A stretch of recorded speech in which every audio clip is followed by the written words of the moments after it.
Hello everybody, Batsaid here bringing you another action figure review. Today we're going to be taking a look at the new Mattel DC Comics Multiverse General Zod figure as he appeared in Superman and Superman 2. The inclusion of Zod in the Multiverse series is interesting, especially given the fact that, well, he's not the most high profile of Superman villains. Now that's not the fault of the films themselves. In the Superman film series with Christopher Reeve, it's generally given that there wasn't too much of a focus on mining the depths of that character's rich history. It was either going to be Zod or the Nuclear Man from Superman 4, or it was going to have to be the Gene Hackman Lex Luthor. Now I don't know if there was any problems with bringing in the Nuclear Man other than nobody likes the fourth Superman movie, not even Christopher Reeve. And I don't know if there was any likeness issues concerning Gene Hackman as Luthor, so there could be a hold-up there. Bill Murray was famous for not really signing off on his likeness for Peter Venkman figure on Ghostbusters, which, as we all know, Mattel was able to do the ultimate hat trick and get all four on board to get figures out. So having the Terrance Stamp version of Zod here, fills that gap of having the Christopher Reeve Superman have somebody for him to fight, that is. Packaging is going to be the same all across the board for this line, as you've seen in my previous Batman review. You have a nice portrait of Terrance Stamp on the left here. It also shows off the figure in a nice little window bubble. Not quite a box, I think I prefer calling it a bubble for right now since it's traditionally bubble on a card. Mattel did start introducing the similar packaging with their DC Unlimited and Batman Unlimited lines right before they ended a lot of their 6-inch DC Universe lines. So this is it was welcome that they decided to bring it back for the multiverse. Back of the box features some general information about General Zod, including his actual Kryptonian name, his race, which, well, his origination is also Krypton, his status, and it also shows off the rest of the figures that are in the series. The Michael Keaton Batman here, Mr. Freeze as he appears in Arkham Origins, or Arkham Asylum, Arkham City. I'm not sure, somebody please correct me on that when they see this video. And the unmasked Michael Keaton Batman variant. We also have a brief blurb about the Multiverse line, which initiates what its main purpose is, what they're trying to accomplish, rather, with this series. I said before that it was interesting that they wanted to use Zod for the Multiverse line as opposed to Lex Luthor or, say, the Nuclear Man, or even the evil Superman from, well, the red kryptonite infected Superman from Superman 3. Superman 2 is usually regarded as one of the best Superman movies, and probably superhero movies out there. It was a favorite of Christopher Reeve himself, and it's a well-regarded sequel. Keep in mind that when the movie came out in 1981, it was stacked against Raiders of the Lost Ark as primary competition, and superhero films as the genre is seen today with the Marvel Cinematic Universe wasn't quite the risk that many studios were willing to take. The likeness actor Terrance Stamp is actually, pretty good. It's not like in most figure forms where they have to translate the likeness down to the scale that it softens up. Well, it is soft, but when you compare it to the actual portrait on the box, if I can bring it back in so you can see, it actually kind of does look a little bit like Terrance Stamp. It's a little longer than the actual actor, and I think part of that could be with how low the head sits on the neck, or how thick the neck is. So if they'd actually raised that up a little bit more, or actually squish the head just a smidge, I think the likeness might actually be spot on, especially in the fact that they got the little goatee soul patch that he had in the films. Paint-wise, unlike the Michael Keaton Batman, I didn't have too many issues finding a decently painted Zod. You know, there were a couple that had little black flecks of paint that I assume probably came from the hair or even his actual, or even his goatee, or from the costume, but overall, you know, the paint's not too bad on Zod. Now, I don't know for sure if they used some type of flesh-colored plastic, which they probably did because it doesn't look too bad, but or molded flesh-colored plastic, I should say, on the figure. But it's not too bad a job. It's better than what Hasbro was doing at the outset of the Marvel Universe and their Marvel Legends line, especially in regards to the fact that they sometimes barely painted the plastic on those characters.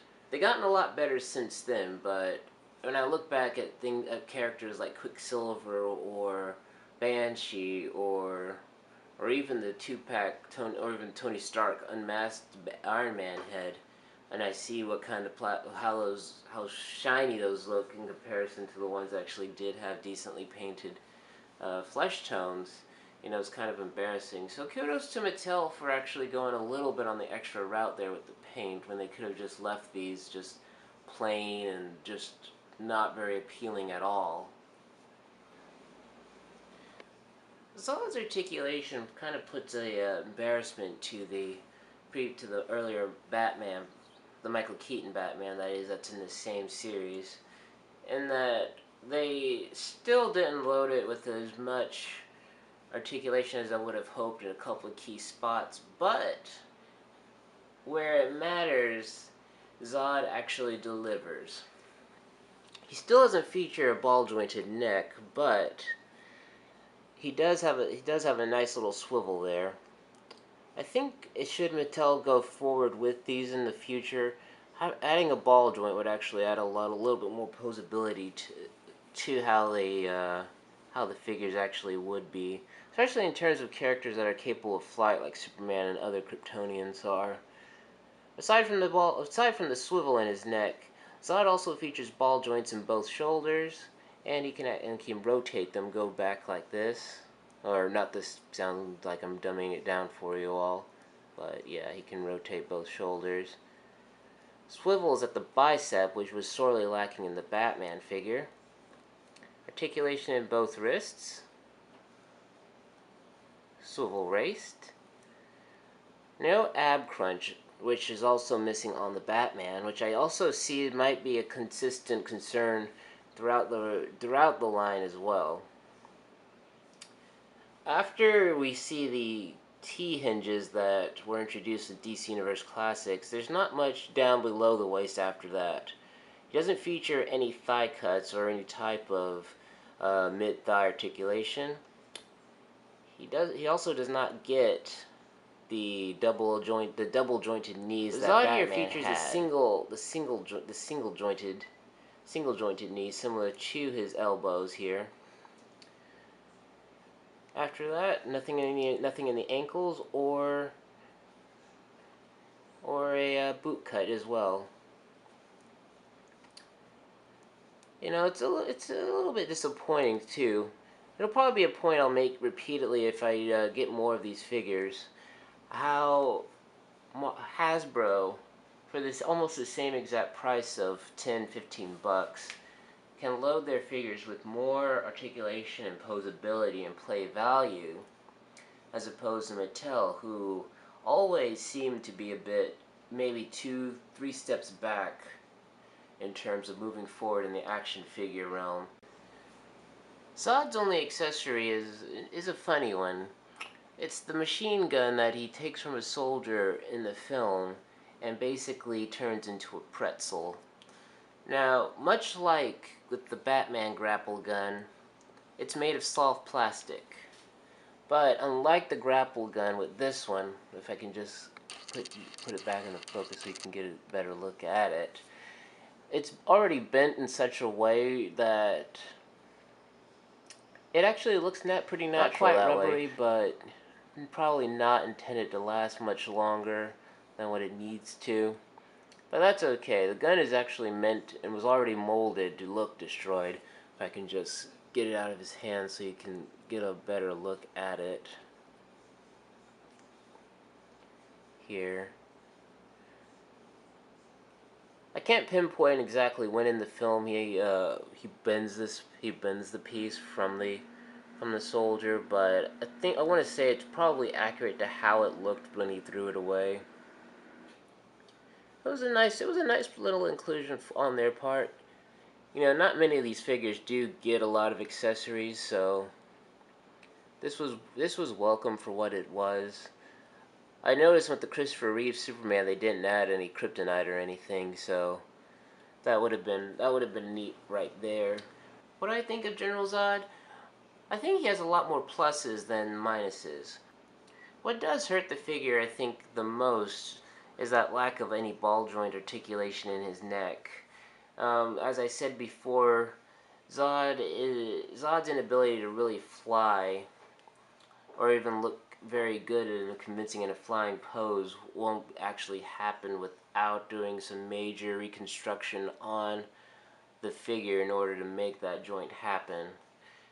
I think he'll look pretty good though sitting next to the Christopher Reeve Superman, which I believe is the primary reason why they did choose Zod in the first place for this line. You know, the two do complete each other, and if it is the case with Gene Hackman not signing off with his likeness, I'm just glad that we got Zod rather than, you know, Richard Pryor's character from Superman 3. Nuclear Man I would have gone either way with. You know, I don't have a lot of Superman villains, and I think that'd be the only way anybody might actually buy that figure. I hope if Mattel does move forward with this DC Cinematic Universe figures, that they do include Ursa and Non from the Superman films as well. Or maybe even have like a little, and I don't know how they would actually do it, but maybe a hologram lithograph of, the Phantom Zone, or the Phantom Zone projector. If they did do the Phantom Zone of all three of them trapped in the zone, it would be an interesting quirk or a design. They did the same thing for Vigo in the Ghostbusters for his figure by giving him his painting, where if you held it, you know, it would show the demonic Vigo when you hold it just right. That'd be something to include in future waves. I just hope they do get around somehow to doing a Gene Hackman figure as Luthor. As overused as the character is in the mythos, Hackman is about as, well, I wouldn't say intrinsic, but he's thought of as much as Christopher Reeve is when you think of those movies. You know, Margot Kidder as Lois Lane. Expanding the line to include characters like Lois or Lana or Perry White would be interesting, though I think most people would say, you know, even with Lois Lane in there, the whole thing would probably be a shelf warmer. So, in a way, it's wise that they decided to just focus on the major, memorable characters for the most part. That said, this is Bat Said signing off, and I will see you all later. Bye.